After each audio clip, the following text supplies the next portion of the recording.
Ito po ang mga manok ng mister ko. Isang puti pa. Ilan-ilan lang po to sa mga manok ng mister ko na magaganda. Yung iba po ay nakakulong. Ang tawag niya puti. Napakagagaling po ng mga manok po ng mister ko. Ayan, kasi po, yan po ay kompleto sa turok at vitamins.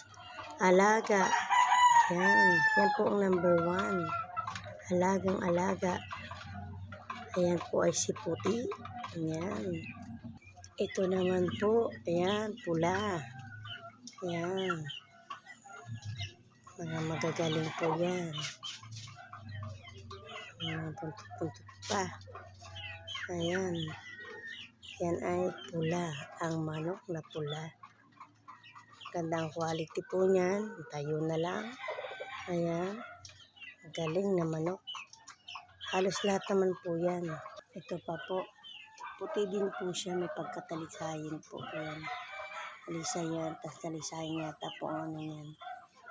Sa tindig pa lang po. Naku, sa forma.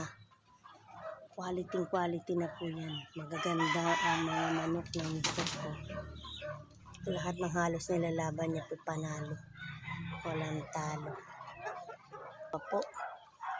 Sa itsura pa lang po niya, talagang matatakot na ang kalaban at tatakbo na. Sa pagmumukha pa lang niya, palaban. Yan ang mga manok ng mister ko. May pagkaitim at ang kanyang paa ay pagka-black din. Yan ang manok ng mister ko. Kompleto sa manok, sa mga paturok. Turok, gamot, vitamins yan. Ito po yung tinatawag na talisayin. Ayan. Ayan po siya. Talisayin nga ba po yan? Ayan. Nakanda lang yung buntot niya. Kasi, ayan. Ayan ang manok ng mister ko. Ito pa po. Ayan. Medyo maano lang buntot. Medyo mahaba-haba na. May size na. Maulan po kasi ngayon, kaya ganyan yung iba ng lugo ng buhok. Kanilang buntot pala.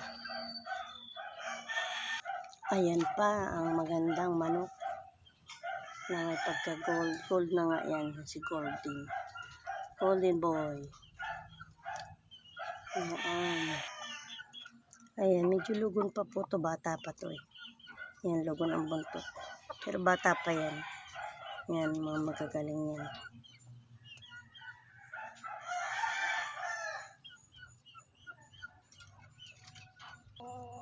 May pagka yellow. Ayan po. Medyo nalulugon kasi po yung buntot nila. Ito yung buntot. Nagpapalit ng buntot.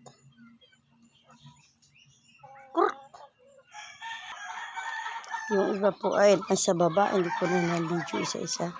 Kanina na-video ko na po nung nag-live ako na nag-record. So ngayon, isa pa, ito i-video ko rin sa inyo.